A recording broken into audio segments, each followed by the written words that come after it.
المقربين وافتح لنا فتوح الصالحين اللهم أعنا بالعلم وزينا بالحلم أكرمنا بالتقوى وجملنا بالعافية يا أرحم الراحمين رب زدنا علما ووسع لنا برزقنا وبارك لنا فيما رزقنا واجعلنا محفوظا في قلوب عبادك وعزيزا بعلمه واجعلنا وجه الدنيا والآخرة من المقربين فسرنا والحسنة في الآخرة من الزوال يا مبني باللسان ولك الحمد والشكر ولك المنة ولك الشرف على كل حال ولا حول ولا قوة إلا بالله العظيم وصلى الله على سيدنا محمد النبي المؤمن وعلى آله وصحبه wasallam. Kemarin di minggu yang lalu sudah diterangkan bahwasanya takziah itu hukumnya sunnah. Sangat dianjur. Tujuan kan daripada takziah itu apa kemarin? Tasbih, yaitu mengajak sabar, wa zikru ma yusanna sahibul mayyit, dan juga untuk menghibur daripada ahlul musibah. Wa yukhaffifa huzna, dan untuk meringankan kesedihannya. Wa yuhawwina musibatahu, dan untuk memudahkan urusan musibahnya. Nah, sekarang dijelaskan faslun wa yustahabbu an ya'umma bit ta'ziyati jami' ahlil mayyiti wa aqaribihi al-kibari was-sigari wal-rijali wan-nisa. Asal menerangkan bahwasanya disunahkan juga untuk meratakan di dalam kita bertakziah, meratakan takziah berkunjung dengan siapa? Jami' ahlil mayyit, kepada seluruh keluarganya ahli mayyit, wa aqaribihi, dan juga kerabat-kerabatnya, al-kibari was-sigari, baik yang dewasa maupun yang masih kecil, war-rijali wan-nisa, baik yang laki-laki maupun yang perempuan. Jadi semisal ada salah satu keluarga kita ada yang meninggal, misalkan mamangnya, nah maka kita yang bertakziah tadi takziahi juga saudaranya, takziah juga anak-anaknya, baik yang besar maupun yang kecil. Ilah segala sesuatu kan pasti ada pengecualian. Antakuna imro'atun syabbatun, kalau seandainya yang ditakziah itu adalah seorang perempuan syabbatun yang masih muda belia. Contohnya misalkan ada seorang wanita punya anak siko cantik belaga, tiba-tiba lakinya meninggal, terus nak kita takziahi, nak kita dekati lagi temponya bukan takziah tapi efek samping, bukan naibah tapi nak ngepek, nah itu tak boleh. Fala yu'azziha ila maharimuha, maka janganlah kita mentakziahinya kecuali bagi mahram-mahramnya.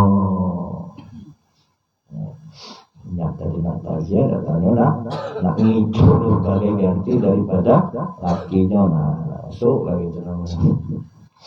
Waqala ashabuna, berkata sahabat kami, berarti ulama seniornya Imam Syafi'i. Wa ta'ziyatus sulaha'i, bertakziah kepada orang-orang yang soleh. Wa du'afa'i, orang-orang yang dhaif, orang-orang yang lemah, ala ihtimalil musibah, di dalam menanggung musibah, dan bertakziah wasibyani, kepada anak kecil. Anak-anak itu akan lebih diutamakan. Takziah ke tempat orang-orang yang soleh, kepada orang-orang yang lemah, orang-orang yang dhaif, dalam menanggung musibah. Jadi kita utamakan. Karena kok orang yang lemah, orang yang miskin ini kan kadang dia ketika menghadapi musibah itu bingung siapa yang nak siap ketendangnya, siapa yang nak nyiapkan perlengkapan mayatnya, siapa yang nak nyiapkan ambulan. Itu begitu utama. Anak kecil misalkan yang kena musibah.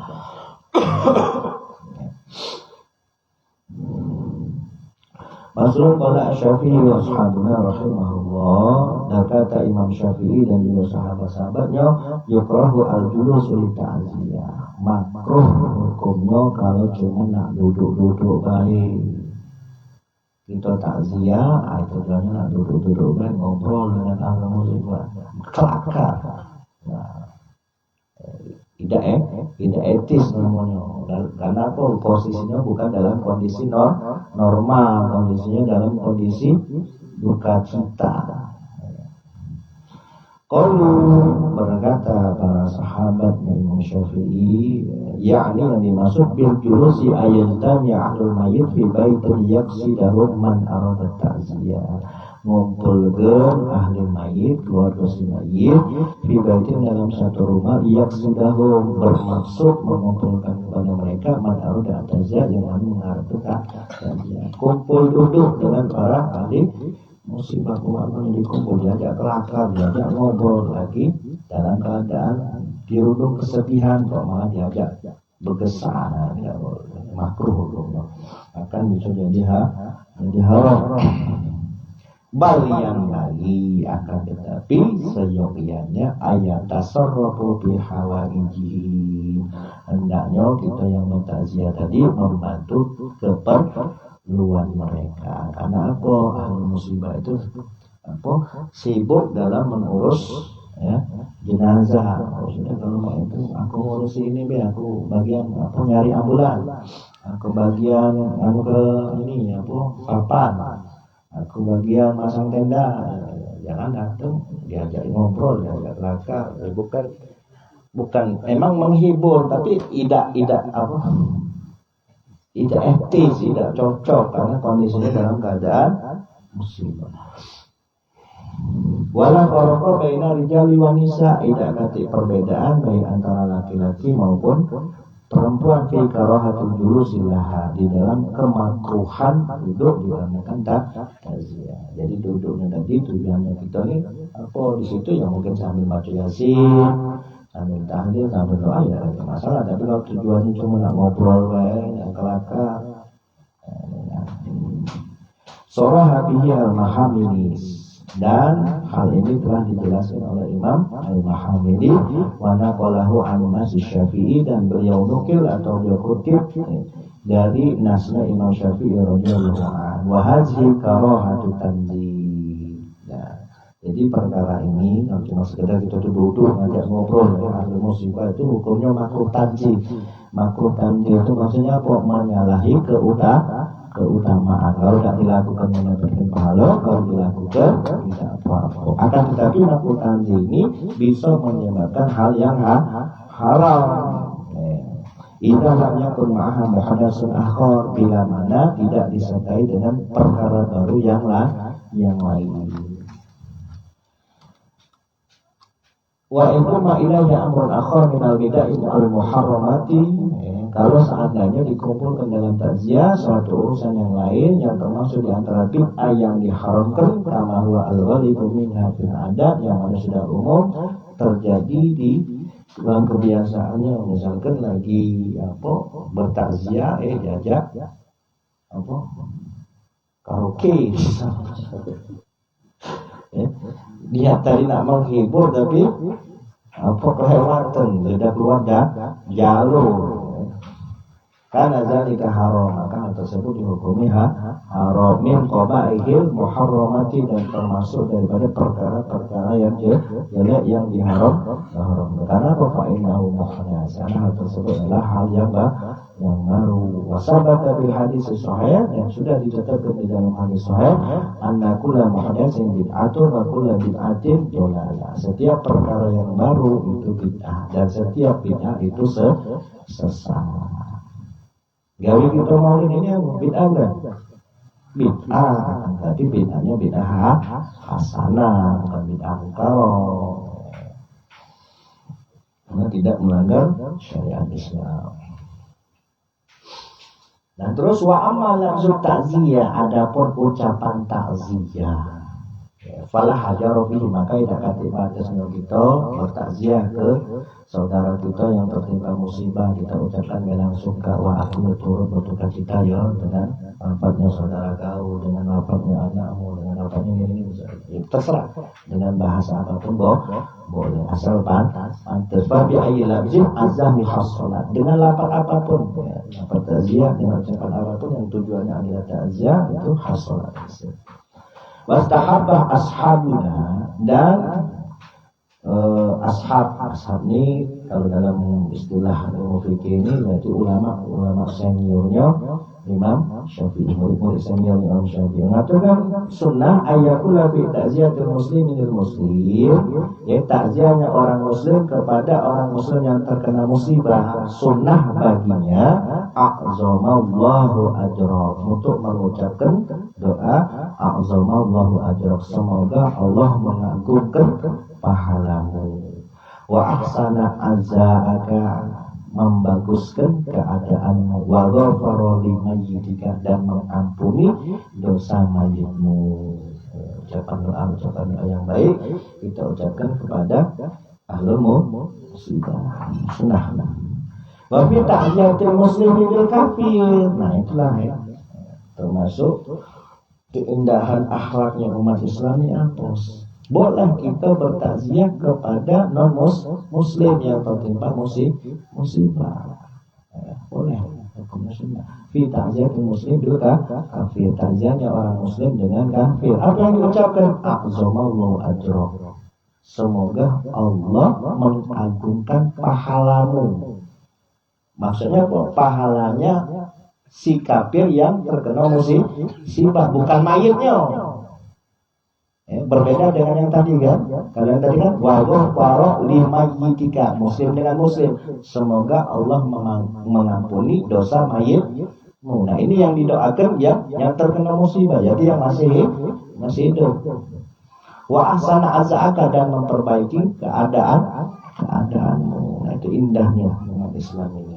Boleh kita bertakziah kepada saudara kita yang kafir yang terkena musibah, bahkan mendoakannya. Kenapa tidak menutup kemungkinan kalau ke depannya esok-esok dia dapat hidayah dari Allah Subhanahu wa taala. Tapi di sini tidak ganti ucapan wa ghafara limayyitika. Ya kenapa? Kalau mati dalam keadaan kafir ya otomatis neraka. Berbeda dengan orang mukmin yang bermaksiat. Ya, kalau dia dikehendaki oleh Allah Subhanahu wa taala untuk diampuni ya tidak masuk neraka. Tapi kalau dia jelas kafir, satu neraka. Makanya di situ doanya ganti wa ghafara limayyitika, tapi doanya cukup a'zamallahu ajraka wa ahsana azaka.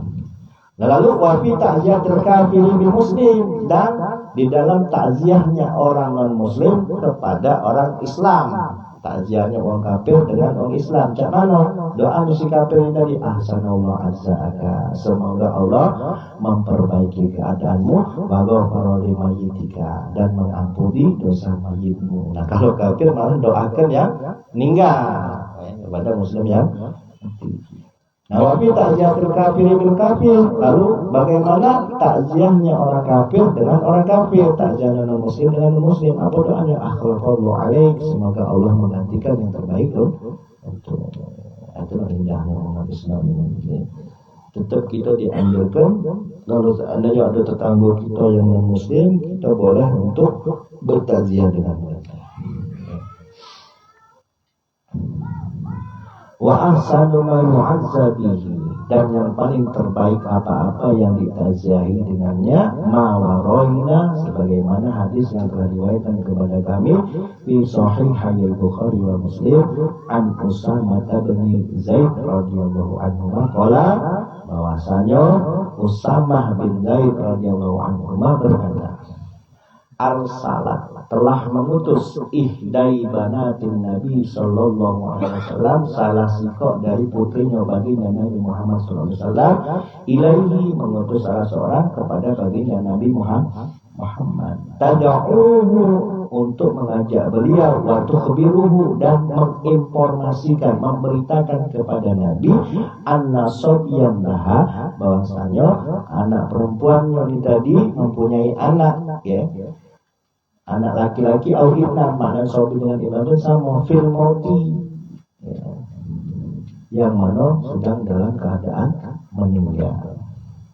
Faqala lir rasul, jadi ada salah satu dari putri baginda Nabi Muhammad SAW menunjuk tahu ngutus salah satu utusan untuk menunjuk tahu baginda Nabi Muhammad bahwasanya ada cucunya ini yang meninggal. Apa kata Nabi Muhammad SAW kepada utusan tersebut? Faqala li Rasul irji' ilaina, baliklah lagi sana, baliklah kepadanya, fa'akhbirha, lalu informasikan kepadanya, informasikan untuk tahu anna lillahi ta'ala ma akhraja, sesungguhnya bagi Allah apa yang dia ambil, walahu ma a'ta, dan bagi Allah apa yang dia unjuk. Jadi pada hakikatnya apa yang diunjukkan oleh Allah sama kita, apa yang diambil Allah dari kita, itu hakikatnya adalah semuanya milik Allah. Pada dasarnya macam ini, itu unjukannya dia, apa yang diambilnya ya milik Allah. Kita kan cuma dititipi lah. Wa kullu syai'in indahu bi ajalin musamma, dan segala sesuatu indahu di sisi Allah itu punya waktu, punya masa yang sudah ditentukan. Waktunya bagaimana? Tahun 2024 baru pacak nambah pek. Kalau sekarang belum.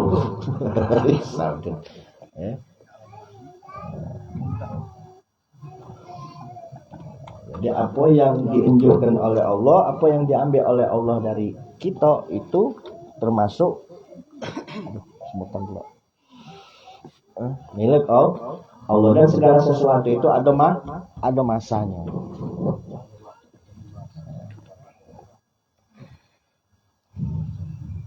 Famuruha, lalu kemudian perintahkanlah kepadanya faltasbih, untuk bersabar, wal tahtasib, dan hendaklah dia mengharap pahala dan ridhonya Allah.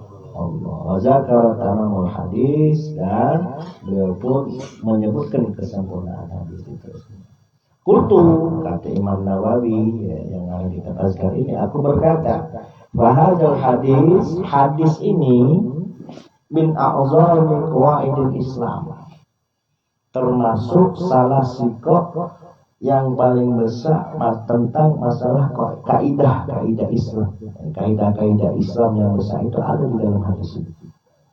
Karena al-mustamilati, hadis ini mengandung ala Muhammadin, perkara-perkara yang penting, kasiratin yang banyak, min usuluddin, di antaranya di dalam hadis ini mengandung usuluddin. Usuluddin ini berarti apa? Ilmu tauhid, ya. Wa furu'ihi, dan cabangnya berarti apa? Ilmu syariat. Ilmu syariat ini berarti berhubungan dengan ilmu fikih. Wal adab, dan mengandung ilmu adab, berarti apa? Ilmu tasawuf. Jadi hadis ini mengandung keagungan kaidah Islam, karena memuat perkara-perkara penting yang banyak, dari mulai ilmu usuluddin, furu'nya, ilmu fikih, dan juga tasawuf. Karena kita ini kan wajib mempelajari ilmu akhlak, ilmu akidah, sama ilmu syariat. Akhlak berarti ilmu tasawuf, akidah berarti ilmu tauhid,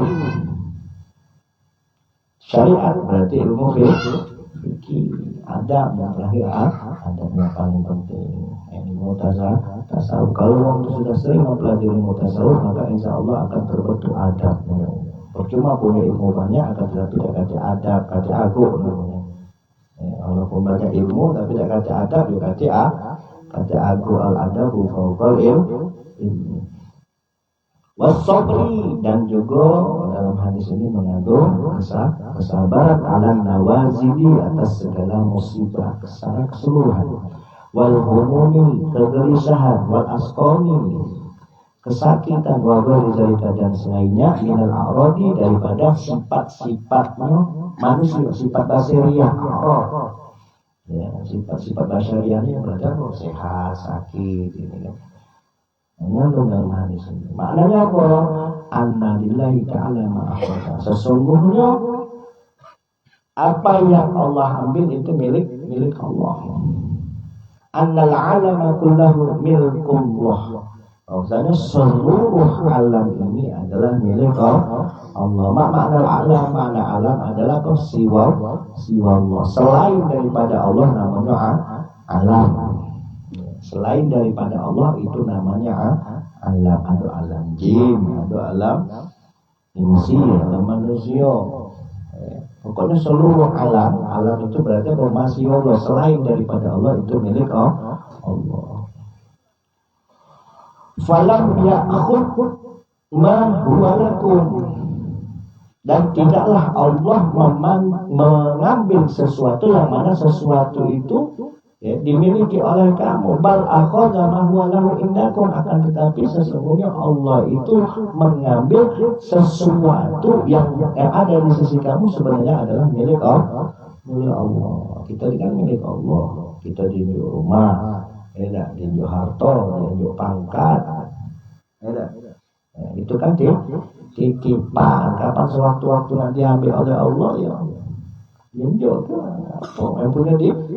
Makanya kalimat istirja itu inna lillahi wa inna ilaihi raji'un. Sesungguhnya kami milik Allah dan akan kembali kepada Allah. Makanya pangkat yang paling tinggi itu apa? Pensiun, gelar yang paling tinggi itu almarhum. Jadi kalau kita menyadari, merenungi hadis ini, ya kita jangan apa-apa. Kita ini termasuk apa? Khuliqal insanu dha'ifa. Manusia itu diciptakan dalam keadaan lemah, tak berdaya, tidak ada apa-apa. Apa dia nak disombongkan? Bal walahu subhanahu fi ma'na bal walahu indakum fi ma'na al-aliyah. Jadi maknanya apa yang diambil Allah itu adalah titipan. Apa yang sudah dianjurkan oleh Allah kepada kita ini kok diambil lagi, itu aliyah yang punya titipan. Wa ma'na walahu ma'ata, dan milik Allah apa yang dia anjurkan di kita. Semua yang Allah anjurkan di kita, sehat, sakit, ya besar, ya pendek, ya makan, ya minum, segalanya apa yang Allah anjurkan. Inna fi wahabahu lakum laisa kharijan an milkihi. Setiap apa yang Allah hibahkan kepada kamu laisa kharijan an milkihi, tidaklah keluar dari kepemilikan Allah. Bal huwa lahu subhanahu. Kan tetapi apa yang Allah menunjukkan itulah milik Allah. Yaf'alu fihi ma yasha, maka Allah berhak untuk melakukan apa yang Allah kehendaki. Jadi jaiz bagi Allah. Tarkul mumkinin ka fi'lihi wa jaizun bi fadlihi wa alihi tarkul kulli mumkinin ka fi'lihi. Boleh baik dengan karunia dan keadilannya boleh melakukan sesuatu yang mungkin ataupun meninggalkannya. Kalau Allah ambil apa yang sudah diambil dari kita terus dia ambil, ya hak prerogatif Allah lah, ya boleh saja. Makanya kalau kita begawe itu jangan nyari duit. Kenapa? Rezeki kita itu sudah ditanggung oleh Allah. Akan tetapi kita begawe itu untuk ibadah yang dicari itu ridho Allah. Kadang sudah begawe pontang-panting siang malam, dah urung di ujung usia masih sahur pula. Tak kerjanya macam itu mana. Jadi tidak usah dikejar gimana dunia, santai ya, enjoy ya. Yakin ya kalau memang tidak ditakdir kekayaan baru tahu anak cucu. Yang penting sudah ada usaha dan sudah ada prasangka baik dengan Allah. Jadi niat ke ibadah, jangan niat ke nyari duit. Nah, rezeki kita ini sudah ditakdir oleh Allah Subhanahu wa taala. Kenapa kalau seandainya kita niat ke cari duit, ketika usaha kita lah banyak, ternyata hasilnya sedikit, akhirnya kita kecewa, mantau dengan Allah. Sama ya Allah, aku banting tulang kaki jadi kepala jadi kaki, masih buntu telah sepanjangnya. Nanti timbulnya kita marah dengan Allah. Sudah pokok jalani dia, nikmati dia prosesnya. Wa kullu syai'in indahu bi ajalin musamma, dan segala sesuatu di sisi Allah itu ada masa yang sudah ditentunya. Wala tajza'u, oleh karena itu jangan pernah gelisah. Akan tawa, kau kutakdirkan hidup 100 tahun lagi, ya sudah.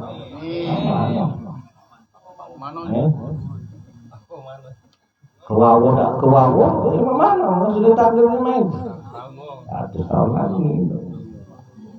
Malah tak malah, pokoknya hidup panjang, umur panjang. Fa'inna man qabadahu, karena sesungguhnya wong itu dalam genggamannya. Semua makhluk itu dalam genggaman Allah.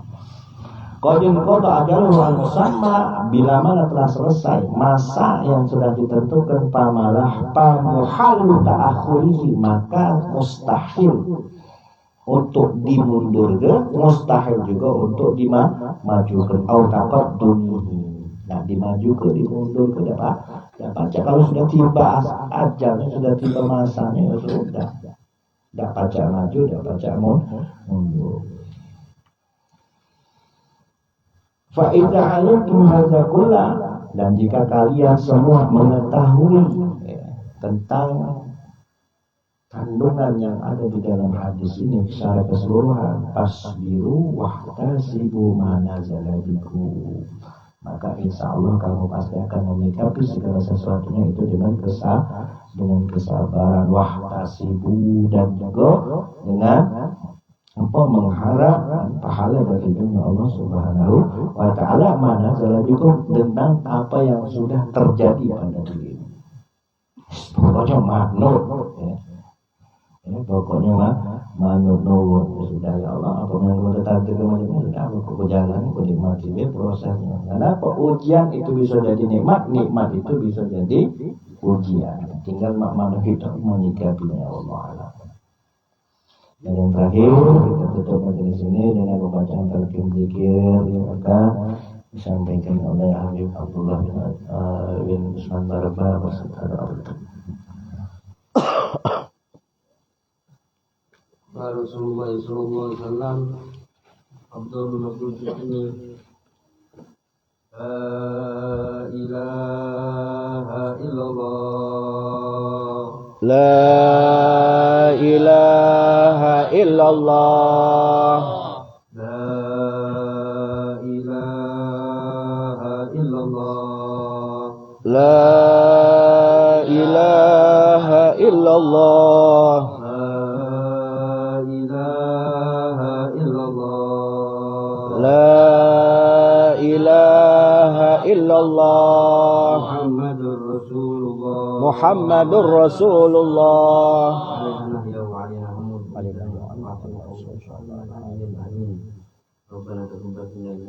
Amin.